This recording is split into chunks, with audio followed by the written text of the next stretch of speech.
नमस्कारम सद्गुरु। हमारे शास्त्रों में और मंदिरों की मूर्ति कला में भी कई तरह के जीव जैसे गणों और यक्षों को दर्शाया गया है। क्या ये वही जीव हैं जो मानसरोवर में आते हैं?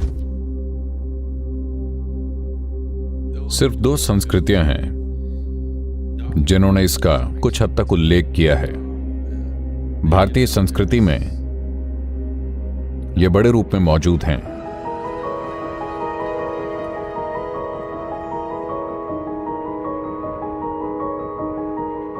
और यूनानी संस्कृति में भी इसे कुछ हद तक दर्शाया गया है।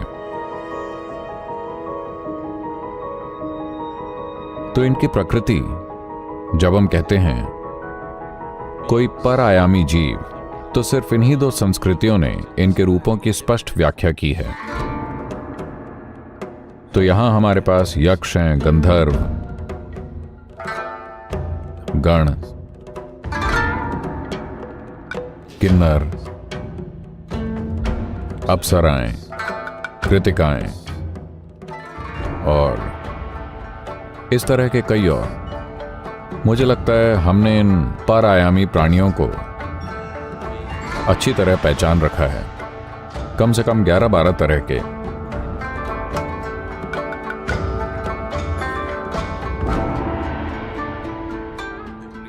यूनानियों के पास भी ऐसी ही संख्या है। शायद अगर इतने नहीं भी तो कुछ कम होंगे, पर उन्होंने भी इनकी पहचान की है।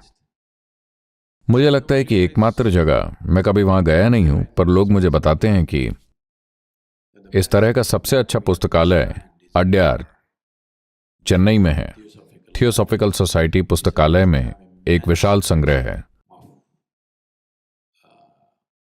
तंत्र संबंधी किताबों का, जो इन सभी पहलुओं के बारे में है।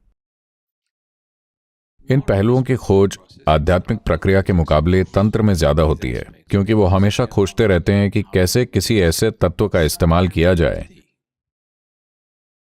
जिसके पास उनका काम करने के लिए जरूरी शक्ति, बुद्धि और पहुंच हो।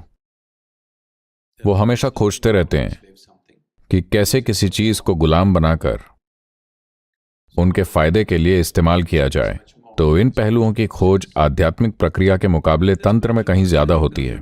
लेकिन आध्यात्मिक प्रक्रिया में मुझे लगता है गौतम बुद्ध ने खुद इन चीजों की काफी चर्चा की है कि कैसे उनकी साधना के दौरान उनका सामना तरह तरह के जीवों से हुआ, जो कि उनके साथ होता ही है जब कोई कुछ खास पहलुओं में प्रवेश करता है। खास तौर से जब हम एक और जगह पर काफी चीजें हुई हैं, पर खास तौर से जब हम ध्यान लिंग की प्राण प्रतिष्ठा की ओर बढ़ रहे थे, तो इस तरह के जीवों का वहां रोज आना होता था, हर तरह के। मैं उन्हें श्रेणियों में बांटकर उनको नाम नहीं दे सकता कि ये था, ये वो था, लेकिन वो साफ तौर पर अलग अलग थे। इतना तय है, इसमें दो राय नहीं है। एकदम साफ तौर से अलग, उनकी ऊर्जा, उनका रूप, उनका सब कुछ, ये सब वहां थे, पर मैंने ध्यान नहीं दिया। पर एक और जगह पर मैंने इनमें से कुछ पर ध्यान दिया है, लेकिन ये कई तरह से बेकार है, क्योंकि इनमें से कोई भी, कम से कम जो मुझे मिले, कोई भी मेरे लिए कोई आध्यात्मिक महत्व नहीं रखता। तो अगर मैंने उन पर थोड़ा ध्यान दिया भी, तो जैसे ही मुझे ये आभास हुआ कि यहां कुछ नहीं है, तो मैंने उन चीजों से अपना ध्यान हटा लिया, क्योंकि इनका कभी भी कोई आध्यात्मिक महत्व नहीं था। उनका सिर्फ अस्तित्व में महत्व है। अगर आप अस्तित्व को खोजना चाहते हैं तो हां, लेकिन अगर आप इसे जानना चाहते हैं तो वो किसी काम के नहीं है, क्योंकि वो बस एक दूसरे रूप में है और आपके जितने ही अनजान हैं। शायद कुछ अलग तरह की क्षमताओं वाले, जो आपको अविश्वसनीय लगेंगी, पर मुझे यकीन है कि आपकी क्षमताएं उनको अचंभित करती होंगी। नहीं तो वो नहीं आते, है ना? जैसे वो आपको असाधारण लगते हैं, आप भी उन्हें असाधारण लगते होंगे, इसीलिए तो वो आते हैं। इन दिनों मुझे इतना आराम नहीं है, पर उस समय घर के चारों ओर कोई दीवार नहीं थी और सुबह हर दिन लगभग 5:45-6 बजे जब सूरज उगता है, मैं रोज आकर बाहर कॉरिडोर में बैठता था। और मंदिर अभी तक बना नहीं है, मैं मंदिर को बस अपने मन में बना रहा हूं। हर रोज वहां बैठकर उस तरफ देखता हूं जहां मंदिर आना चाहिए। मैं बस, क्योंकि मेरे पास पैसे नहीं है, सामान नहीं है, मैं बस उसे अपने मन में देख रहा हूं। उस समय पर इन जीवों ने वहां काफी समय के लिए डेरा डाला था। वो सब आड़े टेढ़े आकारों के थे, पर सभी 2 आयामी, जैसे कि गत्ते जैसे चल रहे हैं, घूम रहे हैं, यहां वहां शोर शराबा करते हुए बस वहां घूम रहे हैं हर समय। कभी कभार मैं उनको नजरअंदाज नहीं कर पाता था क्योंकि वो इतना शोर मचाते थे। और कभी ऐसा होता था कि घर के दूसरे लोगों ने कुछ आवाजें सुनी, कुछ आवाजें और शोर सुना कि मैं किसी से बात कर रहा हूं, और वो बाहर आकर देखते थे कि मैं किसी से बात नहीं कर रहा था। वो समझ नहीं पाते थे, पर कुछ सुनाई देता था। मैंने कभी कुछ नहीं बोला, पर वो तरह तरह की आवाजें निकालते थे। हमें समझना होगा कि आवाज मतलब, जिस तरह की आवाज हम निकालते हैं वो सिर्फ हम निकाल सकते हैं। जब मैं कहता हूं वैसी आवाज, पक्षी एक अलग तरह की आवाज निकालते हैं, पर हम दोनों फ्रीक्वेंसी के संदर्भ में एक सी आवाज निकाल रहे हैं, लगभग एक सी। इसलिए हम एक दूसरे को सुन सकते हैं। यहां कुछ और तरह के जीव हैं जो एक अलग तरह की आवाज निकालते हैं जिन्हें आप नहीं सुन सकते। तो आमतौर पर ऐसे जीव अलग तरह की आवाज निकालते हैं जिसे आप नहीं सुन सकते, पर ये ऐसी आवाज निकालते थे, हमारे तरह की आवाज, यानी कि लगभग उस फ्रीक्वेंसी रेंज में जिसमें हम बात कर सकते हैं। या तो वो विशेष रूप से मेरे लिए ये आवाज निकाल रहे थे, या फिर वो भी ध्वनि उच्चारण की उसी श्रेणी के हैं जिसके हम हैं। मैं इन सब चीजों में नहीं गया क्योंकि मेरा समय निकला जा रहा था। मेरी रेत फिसल रही थी, इसलिए मैं ईंट जमा रहा था। मैं वहां बैठकर ईंट जमा रहा था क्योंकि मेरा आधार तेजी से खिसकता जा रहा था।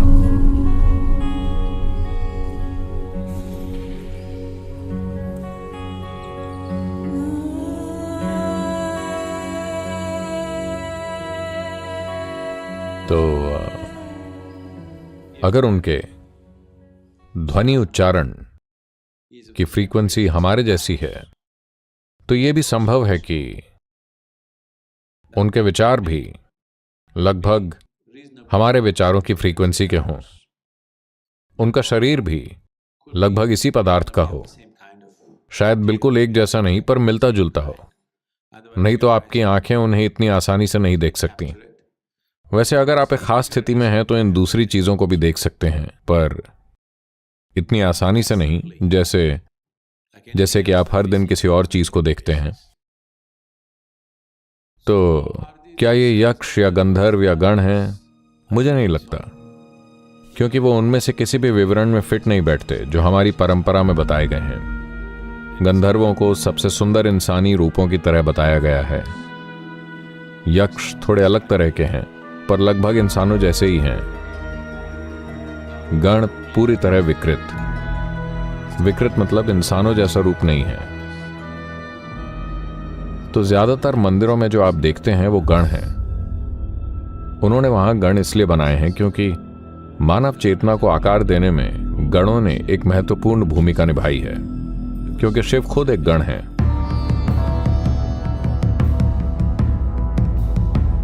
और क्योंकि वो एक गण है तो उनके आसपास भी गण मौजूद रहे। ये शिव के लोग हैं, पर शिव ने एक रूप धारण किया। उन्होंने एक मनुष्य का रूप धारण किया ताकि वो मनुष्यों के साथ प्रभावशाली हो सके, पर उनके दोस्त अपने पुराने ही रूपों में रहे। शिव का रूप काफी शक्तिशाली था, प्रभावशाली था।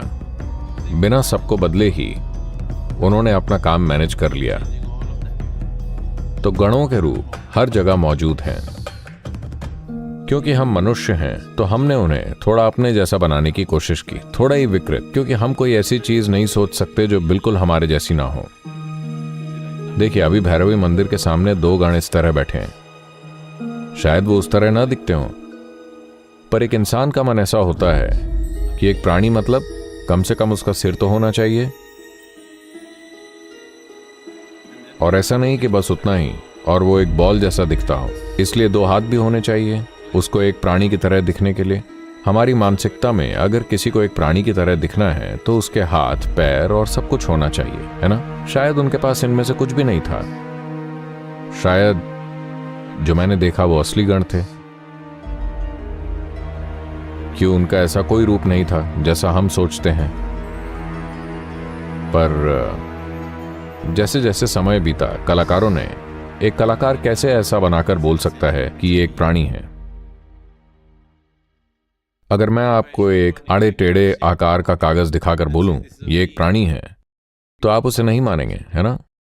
कम से कम उसे थोड़ा तो इंसान जैसा काटना होगा ये बोलने के लिए कि ये एक प्राणी है। कुछ तो ऐसा, आप साफ साफ ऐसे बने हुए हैं, हम उसको थोड़ा ऐसा बना दें और बोलें ये एक प्राणी है, तो आप बोलेंगे चलो ठीक है। कम से कम एक सिर, शरीर, कुछ हाथ पैर, कुछ तो चाहिए, है ना? ताकि इंसान का मन उसे समझ सके। तो जैसे जैसे समय बीता, शायद ऐसा हुआ होगा, कलाकार उन रूपों को बदलते चले गए होंगे। इस हद तक कि हमने गणपति को गजपति बना दिया। हमने गण को एक हाथी बना दिया, जो कि एक बहुत बड़ा बदलाव है ना? कोई छोटा बदलाव नहीं है, बहुत बड़ा बदलाव। गणपति मतलब गणों के मुखिया, इसका यही मतलब है। तो ऐसा नहीं है कि उन्होंने जाकर किसी का भी सिर उड़ा दिया और लगा दिया।